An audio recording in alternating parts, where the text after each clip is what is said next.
So thank you for inviting me to open this Royal College of Obstetrics and Gynaecology Patient Safety Day today on improving the quality of women's healthcare. My name's Rebecca Lawton and I'm Professor in Psychology of Healthcare at the University of Leeds. And as you can see from this slide, I'm also Director of the NIHR Yorkshire and Humber Patient Safety Research Collaboration. I'm absolutely delighted to be kicking off the day today. So I'm going to start by telling you a little bit about us first, because I think it will set the scene for what I'm going to highlight today. Obviously, the title of the talk, Safety in Healthcare, was a little ambitious for 20 minutes. So I'm going to focus the talk on one particular area that I feel has been somewhat neglected over the last 10 years. I lead one of 6 patient safety research collaborations in England, funded by the NIHR. And you will be hearing from another member of the team later, Professor Jane O'Hara, who will be talking to you about other aspects of patient safety. We're the red dots on this map here on the left-hand side of the slide, second from the top, the Yorkshire and Humber Patient Safety Research Collaboration. When pulling together the proposal for our centre in kind of late 2021, early 22, we thought long and hard as a team about what the focus should be and the approach we would take to our patient safety work over the next 5 years. And we agreed that first we needed to recognise that healthcare is delivered and experienced by patients across a complex health and social care system. And those systems are made up of multiple organisations with different priorities and different cultures. And what that means is that safety is achieved in different ways in those different contexts. And this obviously means that interventions that work in one setting don't necessarily work in another. One size definitely doesn't fit all. Second, in our approach, we acknowledge that seeking the goal of eliminating all risks is not only unachievable, but potentially actually a barrier to safe care. We need, as Amalberti and Vincent say, to return to an earlier vision that sees safety as the kind of ongoing management of risk over time. And I think this requires an acceptance of the inevitability of risk and a willingness to discuss those risks openly and honestly. And also a recognition that safety is achieved by people, teams, and organisations who are constantly adapting and adjusting to manage the risks in front of them and to protect patients.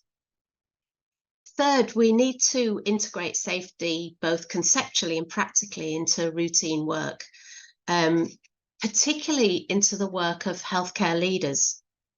International leaders such as Wu and Beric have argued, and we agree with this, that we need to be building safety more comprehensively into the system, and that a supportive culture, investment in data, and a culture of openness all depend on leadership. So I think these 3 shifts in perspective imply an evolution away from thinking of safety simply as a list of harms that need to be avoided toward an approach that is much more closely aligned with the daily reality for patients and for staff. I want to be clear, though, that the reduction of harm still remains central to our aims and our endeavours, but we've placed a much stronger emphasis on the adaptive capacity of people and organisations. And as well as this being our vision in our patient safety research collaboration, it's actually also in the new NHS patient safety strategy. So let's turn to the business of today then, and I want to start with a question. What comes to mind when you read the words on the screen here? First, I'm hoping that they do spark a memory of the programme for today, because they're actually all titles for the sessions that follow from Stephen and I, who have the pleasure of opening today's Patient Safety Day. Apart from the fact that I've pinched these words from the programme, what else strikes you when you read them? For me, it's a kind of major leap forward in thinking about safety over the last 5 years.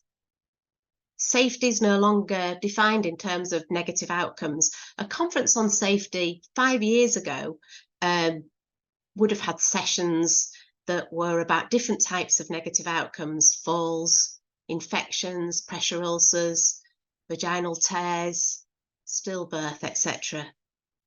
We might have discussed specific interventions to address each of these outcomes. And although a worthy pursuit, this approach to safety tends towards adding ever more procedures, bureaucracy, and sometimes undoable low-value care practices into what are already overstretched systems.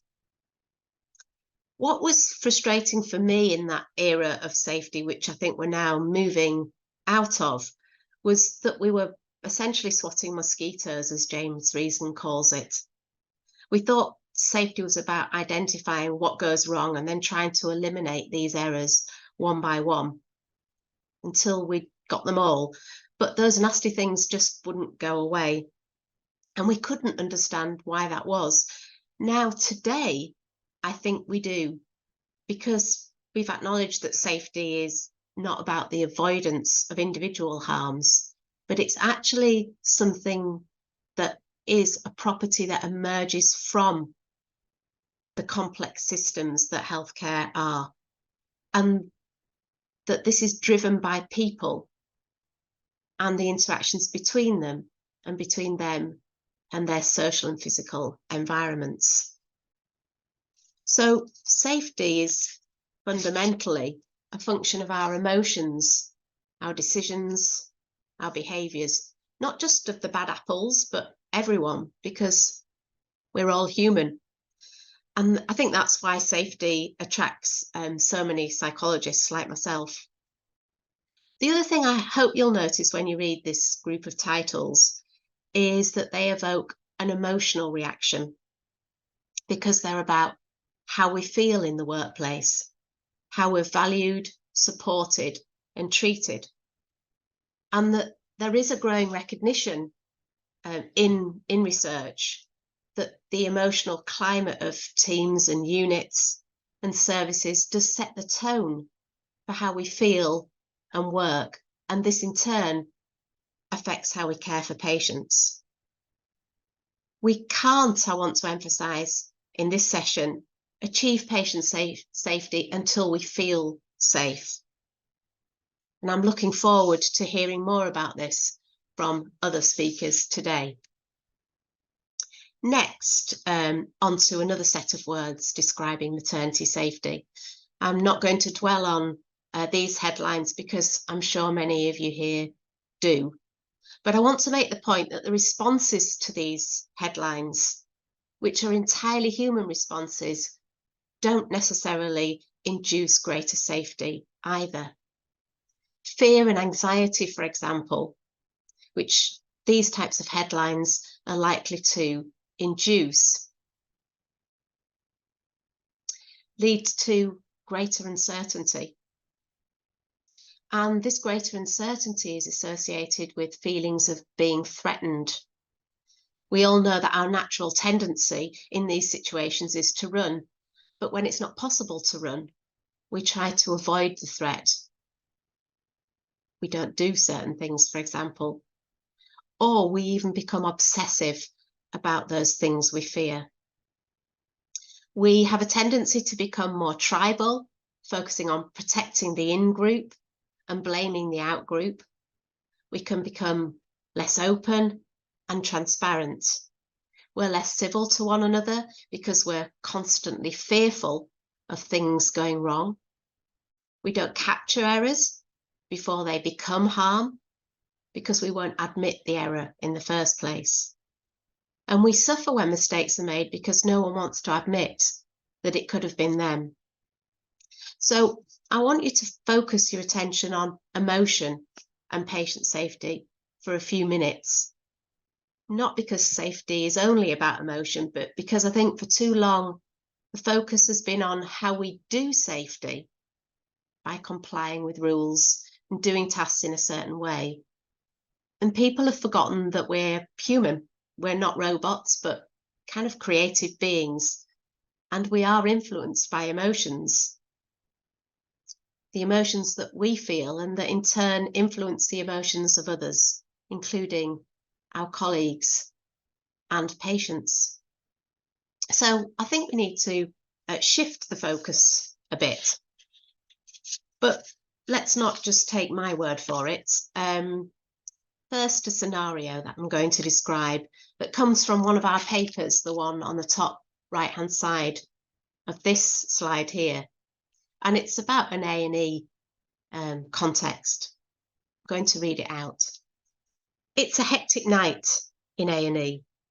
The team is short-staffed due to sickness, and Registrar Dr. X has had to stay late to cover until further support's found. His partner was furious about the night out that's had to be cancelled, and the angry conversation has left him feeling upset. 3 drunken youths are admitted with cuts to their face and hands following a fight in a local bar. The noise levels are high as the friends of the 3 injured youths shout and swear. Dr. X feels angry that he's spending his evening attending to these people who've kind of brought it on themselves. His irritation increases when he recognises one of the friends as a patient he treated with similar injuries only a few weeks ago. He's struggling to calm the most seriously injured member of the group so that he can treat his wounds, but no one seems to be available to help him. The sister on duty is intimidating and everyone else is busy. Part of this scenario might be familiar, tiredness or our reaction to patients, sometimes a feeling we wouldn't want to admit, but of irritation. But do we ever consciously and regularly review, reflect and stop explicitly to consider the impact of emotion on care and on patient safety? Here on this slide, there are some recent papers, admittedly, a couple of these are from myself and colleagues, about the importance of feeling safe. And the claims for the role of emotion in patient safety are getting stronger, and particularly where patients are concerned. We in our papers around staff argue that a focus on emotional safety is critical for staff well-being. And in the 2 papers on the right, we discuss the impact of burnout, being a second victim, the emotional burden of healthcare work, and how emotions in teams affect the decisions that healthcare staff make. But research on the left-hand side here has also focused on how patients conceptualize safety and have found that for patients, safety is much more about feeling safe than it is about being safe. The authors of the paper in the middle here actually conclude that harm is harm, emotional safety is patient safety.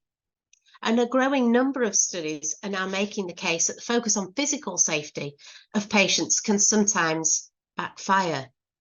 Look at the quote by Veal and colleagues here: no safety without emotional safety. Staff who fear being criticised and so feel driven to take autonomy and responsibility away from patients unwittingly undermine patients' experience of being empathically understood and supported, adding to patients' sense of emotional turmoil and lack of safety. Now, this is in a mental health setting, but what these authors are essentially saying is that when we focus only on safety as physical safety, we don't really address the fundamental needs of patients for emotional safety. And in our own work, we've seen this in a number of guises: patients kept in bed for risk of falling and then falling when they get home because they've become deconditioned. medicines removed for fear of mistakes, but patients fearful that medicines aren't being given at the right time and they might suffer as a result. And in the case of mental health services, users being observed continuously or restrained to avoid self-harm and suicide. So you're probably thinking this all sounds very interesting, but what about the evidence? Well, this is an emergent field of research. There isn't huge amounts of evidence on the role of emotion in patient safety, but there are a growing number of publications in this area. And I'm going to start with some work that we've done using a positive deviant approach. So in this work that's described here in the paper on the left-hand side of this slide, we triangulated 3 sources of data about patient safety on older people's medical wards. And that data came from patients themselves, staff, and routinely available data about safety. And what we did was we identified some wards that were performing exceptionally well on safety. And we tried to understand what it was that made these wards perform better. And these were the things we identified in our detailed qualitative study.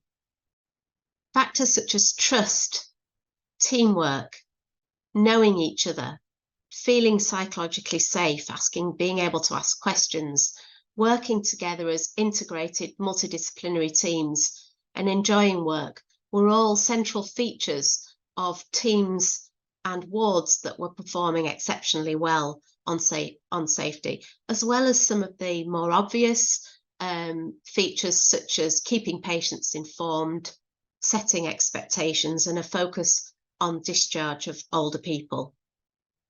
In the paper here on the right-hand side by Welp and colleagues, they explored a longitudinal study, in a longitudinal study of over 2,000 clinicians, the relationships between emotional exhaustion and clinician-related, so rated patient safety. So that means self-reported patient safety. And the authors of this study concluded that emotionally exhausted clinicians are less able to contribute to effective teamwork, which in turn is necessary to maintain patient safety. And there are the same conclusions from many other papers, some of which are not here on this slide. And meta-analyses have consistently shown, for example, that high levels of burnout lead to lower levels of patient safety. Of course, what I'm not saying here is that it's not important to be safe. Of course it is. But I'm arguing that we should give more credence, prioritize and spend more time thinking about emotional climate, the emotional climates in which people work and people are cared for.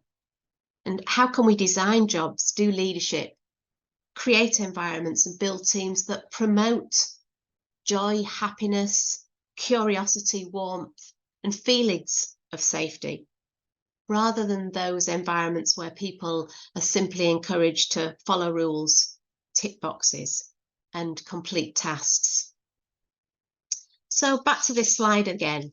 What comes to mind when you read these words? Well, let's mix it up a bit here. What I'm going to argue is that to improve safety, and not just safety in maternity services, we need strong, compassionate leadership that brings teams together rather than divides, that listens and is compassionate. We need restorative approaches when things go wrong that are not just about managing reputations. Jane will tell us more about this in her talk later. We need to promote learning for individuals, for units, for services at every opportunity. And to do that, we need to listen to women and their families and to staff. And we need to find the signals in the noise. We need to promote psychological safety and support civility. Reduce bullying and racism amongst staff and patients. And by doing these things, we will reduce burnout. These aren't easy tasks, but I think myself and everyone here today seems to be arguing the same thing. We're talking about a shift away from measuring negative outcomes as a basis for patient safety, and a move towards ensuring that everyone, staff and patients within a service, feel safe. And I think when we do that, we're essentially talking about improving culture for safety. The evidence on exactly how to achieve this at the moment is sparse, and I will leave it to the experts later on in the day to tell you more. But here are my top tips. They come with a qualifier. I know how challenging things are in the service at the moment, and I don't expect this to be easy or immediate. These things need to be prioritised, and staff don't have a lot of time to spare. Perhaps, in fact, some things will have to go. One of the questions we're asking in our work at the moment is what aspects of care and what processes are of low value, and can we get rid of any of these things? So I'll leave you to read these top tips, but my final message today is let's focus more on feeling safe. Thank you for listening.